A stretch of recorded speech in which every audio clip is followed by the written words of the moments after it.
My name is Clara, and I'm 30 years old, residing in New York City's Little Germany neighborhood. I live alone in an apartment conveniently located near my workplace, which simplifies my daily routine since I supervise a well-known clothing store in the city. My life is generally calm and free of major complications.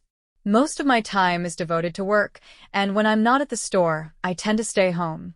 Unlike many, I don't go out frequently, and my circle of friends is quite small. Being more reserved, I genuinely appreciate the peace that comes from my own space. This might explain why forging new connections and starting a relationship feels exceptionally daunting. It's tough to encounter intriguing people when you seldom venture outside. Wouldn't you agree? My introspective nature has instilled in me a comfort with solitude.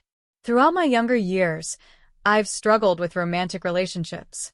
My most serious one was tumultuous, leaving me with deep emotional scars. During that phase of my life, I was fully invested, putting forth every effort to make things work. The betrayals I've faced are countless. No matter my efforts, it always seemed insufficient. The most profound hurt came from realizing I was being taken advantage of.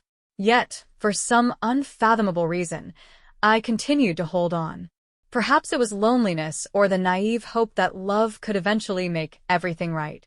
I learned the hard way that my dedication was not reciprocated. In fact, I've been single for so long that it's hard to remember anything different. However, this doesn't mean I don't know how to enjoy life. Whenever I'm feeling low, I turn to a dating app, and meeting someone interesting is relatively easy for someone like me. Being attractive certainly helps. Additionally, I've come to appreciate the value of my own company and exploring my desires independently. Getting to know my own body has been an incredible journey, and over time, I've experimented with various toys and accessories, each offering unique sensations. My intimate life underwent a significant change after my best friend Maya made a truly unconventional suggestion. I'll briefly share how we met, as the story is filled with surprises. Trust me, it's still relevant. It won't disappear. I assure you, you'll enjoy everything I'm about to share. Maya was one of the women my ex-boyfriend cheated on me with. Before we proceed, I want to clarify that Maya was unaware he had a girlfriend, let alone that it was me. In fact, she was the one who tipped me off about the whole situation. It all began at a party in a nightclub in the city. They shared a kiss, but it was fleeting, typical of casual encounters where no one truly knows each other. 2 weeks later, while scrolling through a social network, Maya stumbled upon his profile by chance. When she opened his page, she saw multiple pictures of us together, clearly couple moments that made her uncomfortable. Determined to understand more, she decided to dig deeper. That's how, by following the tags in the photos, she found my profile and reached out to me without hesitation. She told me everything. The kiss, his carefree attitude that night, and how he appeared completely uncommitted. The news took me by surprise, but it wasn't entirely shocking. I had suspected something was off. I just needed proof. That conversation with Maya motivated me to investigate further. Soon, I uncovered several other betrayals, confirming all my suspicions. Rather than becoming adversaries after this revelation, something unexpected blossomed between Maya and me. We became close friends. She was honest with me from the very beginning and helped me see the true nature of the man I was involved with. I expressed my gratitude for her courage, and from that moment on, our friendship only grew stronger. This happened years ago, and since then, we've maintained a very close bond. Before we dive deeper into this heartfelt narrative, don't forget to subscribe to the channel and leave a like to show your support and that you're enjoying our dynamic. Alongside being Maya's best friend, I developed a unique connection with her husband, Ethan. He's an attractive man in his 40s, slightly older than us, and leads a very stable life. Ethan and Maya have what many people dream of: a home, cars, motorcycles, frequent travels, and a sound financial situation. They met at work and have been married for 6 years. When Maya first introduced me to Ethan, they were still in the early stages of their relationship. That's when I started noticing something odd. The way he looked at me was disconcerting, almost as if I were an irresistible temptation and he a man yearning for something just out of reach. At first, I dismissed it as my imagination and decided not to bring it up with my friend. After all, it could have just been my paranoia. But as time passed, it became clear that it wasn't just my mind playing tricks. Ethan continued to cast those furtive but insistent glances, and I genuinely didn't know how to respond. On the other hand, I've always known Maya and her vibrant personality.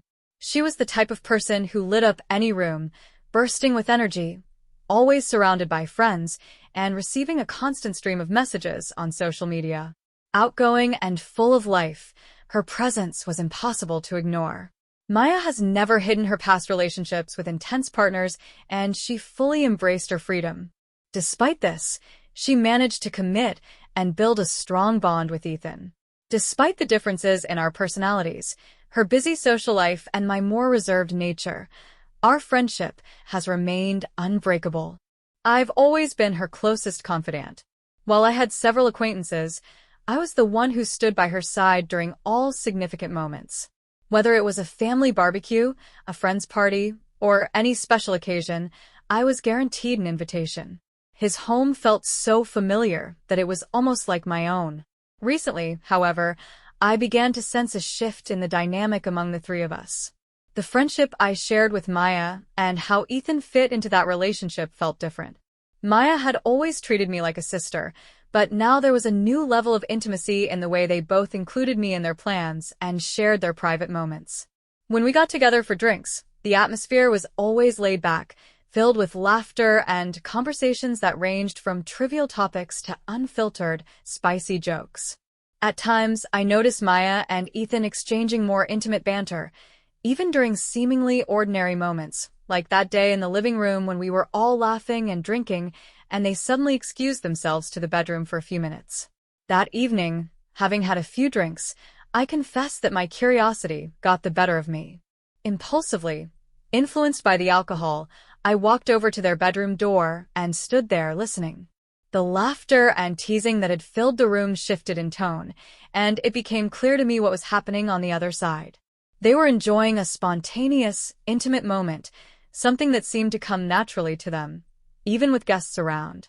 What surprised me the most was the effect it had on me. I felt an unusual thrill with each muffled sound and whispered laugh, and to my shock, I found myself more invested than I had anticipated. My body responded unexpectedly, as if it had a mind of its own.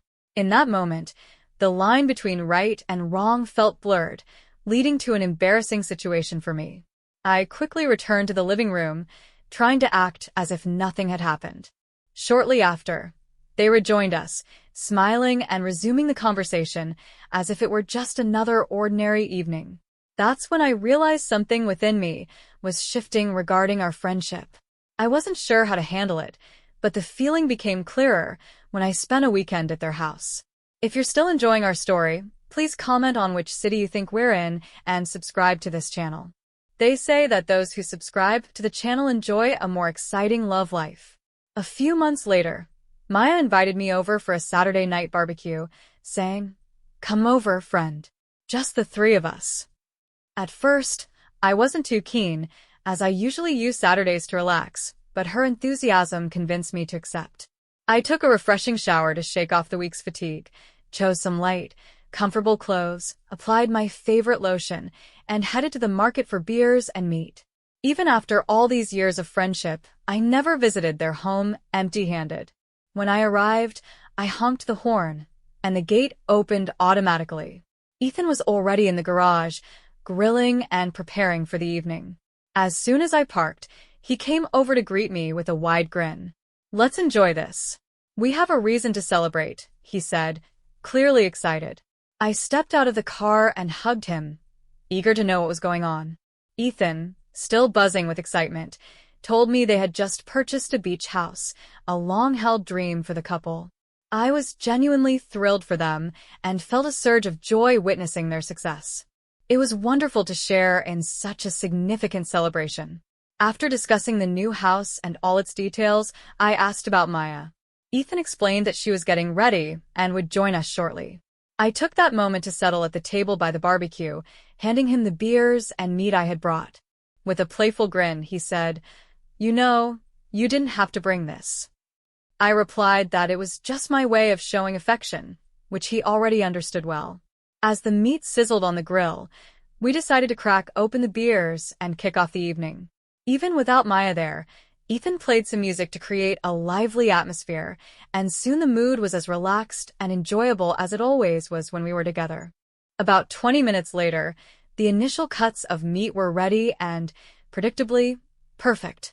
Ethan has always been a master at the barbecue. I never tasted anything quite like it. After we savored the first round, Maya arrived, glowing with excitement. "Friend, you're here? I've missed you," she exclaimed. I stood up and playfully hugged her back. "I miss seeing you too." Just 5 days ago, she had stopped by the store to shop for clothes. As we chatted, I couldn't help but notice how stunning she looked. Maya was the type of woman who drew attention wherever she went, impeccably beautiful and well-groomed. You'd think she must be spending all her husband's money, and to be honest, that impression wasn't far off. She was radiant and just as lively as ever. She began discussing the new beach house, mentioning plans for an opening trip, and making sure to invite me. That same evening, I glanced at Ethan, who laughed happily and insisted that the three of us would go together. No excuses. I replied that I would love to, but it would have to be on a weekend since I couldn't take time off work. Maya, ever full of energy, hugged me enthusiastically, and as she stepped back, she said, "Wow, you smell amazing. What perfume are you wearing?" I had barely begun to respond when she looked at Ethan and laughed, saying, "Honey, she smells incredible." I was a bit taken aback by the unexpected compliment, but I didn't want to bother Ethan, who was busy by the barbecue.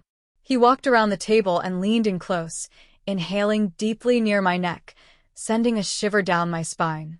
Then he stepped back with a smile, saying, "It's true. This perfume is fantastic. It messes with your head." Maya agreed, laughing and saying she liked the scent too. With a smile, I explained that it was my favorite body cream, and Maya eagerly asked for the name of the product. I shared the details with her while Ethan continued to enjoy the fragrance. As the atmosphere became even more relaxed, we kept drinking, chatting, and enjoying the barbecue as if that unexpected moment of closeness had enhanced the experience. We spent hours sitting together, laughing and talking over plenty of beer. When the meat was finally ready, we gathered around the table and began discussing life. It was then that Ethan shifted the tone of our conversation and asked, "How is it that a beautiful woman like you is still single?" He was aware of my past relationship struggles. I replied casually, mentioning that I believed the right person would come along when the time was right. At that moment, I felt content, relishing my freedom and this phase of my life. I joked that, of course, loneliness sometimes creeps in, which got everyone laughing. It was then that Maya, with a teasing smile and a deeper gaze, asked, "And you? Have you ever had any experiences with a couple?" Caught off guard, I chuckled at her question and replied, "I never really thought about it. If it's hard to find one person, imagine trying to find a couple." Intrigued by where the conversation was heading, I lightly asked, "Have you ever gone through something like that?" Maya smiled and responded easily, "Yes. We've always wanted to explore this idea of bringing someone else into our relationship."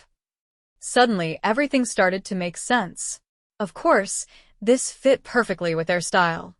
Open, laid back, and eager to seek out new adventures beyond a conventional relationship. Well, this was all new to me. I wasn't exactly surprised, but I found myself reflecting on what I had just heard, feeling a mix of curiosity and amusement. Maya then leaned in closer, grasping my hand firmly and looking directly into my eyes. "What do you think of Ethan?" she asked candidly. "Does he attract you in any way?" Her question took me by surprise, and my eyes instinctively shifted towards him. Ethan appeared calm, watching the situation unfold with a slight smile that somehow reassured me. For a brief moment, I wondered if she had misread my feelings. I had never noticed any behavior from Ethan that suggested he had particular intentions. Yes, I found him attractive and likable, but nothing beyond that. Her directness caught me off guard, especially since I was already feeling a little tipsy from the drinks. I attempted to respond lightly, not wanting to disrupt the relaxed vibe. Of course, he's a charming guy and has a great presence, right? I said with a smile, hoping to convey that I had no other interest in him. I made sure to be cautious, wanting to prevent any misinterpretation of my words or feelings of jealousy from Maya, as I knew this was a sensitive topic. Maya looked at me with a playful grin and said, "You don't need to be so careful here. You can say whatever you want without fear of judgment," she assured me. Then, she revealed something that left me utterly speechless. She mentioned that she and Ethan had already discussed who might be the ideal person to join them in this new experience. The room fell silent, everyone listening intently until she bluntly stated, "Dear friend, we truly want you to be that person in our lives. We hope to stay close to you during this moment." My face flushed, and I was left completely at a loss for words. Maya explained that she wanted this unique experience to be shared with someone she deeply trusted, someone intimate, and that person was me. I remained dazed, questioning why they had chosen me and expressing concern that such a situation might complicate things and jeopardize our friendship. With her usual calmness, she reassured me that it wouldn't create any issues. She insisted that our relationship had enough strength to handle this new challenge and that, in fact, it would only strengthen our bond. "It's just a private thing, nothing more," she remarked. "It's an experiment that Ethan and I have chosen to explore. But if you're uncomfortable, that's completely fine. Just forget this conversation ever happened." I found myself torn, unsure of how to respond to such an unexpected proposal. After a long pause, trying to process everything I had just heard, I finally said hesitantly, "Okay, I'll give it a try." Still grappling with what that meant, I added, "But if it doesn't work out, we stop, and as you said, we act like this never happened." Maya's face lit up with delight as she enveloped me in a warm hug, clearly relieved by my response. Ethan, who had been quietly observing the exchange, gave me a knowing and calm look, as if to confirm everything Maya had promised. I knew I was stepping into completely uncharted territory, but there was a certain confidence in that moment. After all, we had been friends for a long time. Without hesitation, Maya, bolder than I had imagined, leaned in and kissed me, and surprisingly, I found myself accepting it instinctively. It caught me off guard, yet there was something undeniably intriguing about that moment. We stood there kissing while Ethan watched intently from a seat. Suddenly, I heard Ethan rise from his chair and approach us. Maya paused for a moment, gently lifting my face towards him. Ethan then kissed me, and in that instant, I felt completely enveloped by the experience. The pace of events quickened, and the intensity grew as we kissed. I could feel Maya's soft kisses trailing down my neck, sending chills through my body. What began as a moment of curiosity turned into something far more than I had expected, filled with kisses and caresses. We became entirely immersed in the energy surrounding us until Maya suggested we move inside the house to get more comfortable. As soon as we entered the room, she started kissing Ethan passionately while I stood by, fully captivated by the atmosphere of that moment.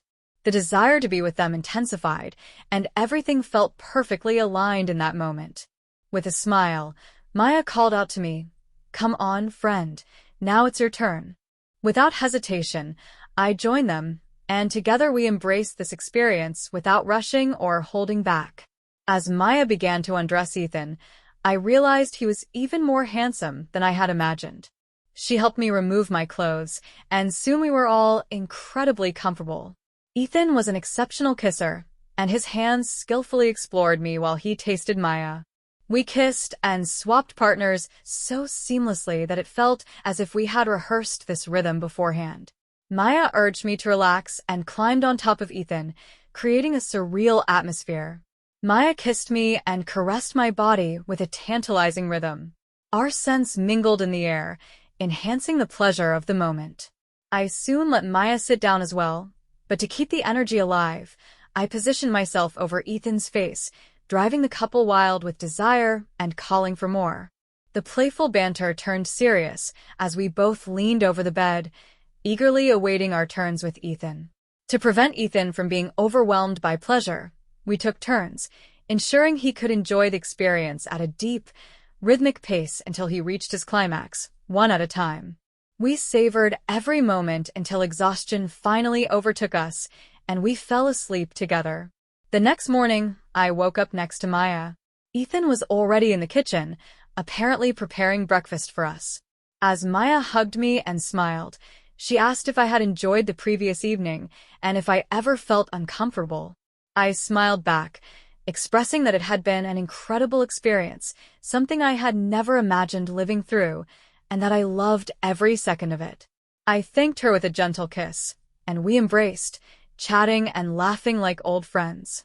A short while later, Ethan entered the room carrying a tray filled with a sumptuous breakfast: cake, breads, ham, cheese, and fruit. He had prepared everything with care. We kissed him in appreciation and began to savor the moment together. After breakfast, we indulged in a relaxing shower and spent the rest of the afternoon enjoying a leisurely lunch. We became deeply engrossed in conversations about life, cherishing each other's company. As the time to part ways approached, everything flowed naturally, as if it were just another delightful day among friends. Upon returning home, I reflected on how special the experience had been, with no lingering discomfort. Now I eagerly awaited Maya and Ethan's return with the keys to their new beach house, so we could unlock it and enjoy an unforgettable weekend together.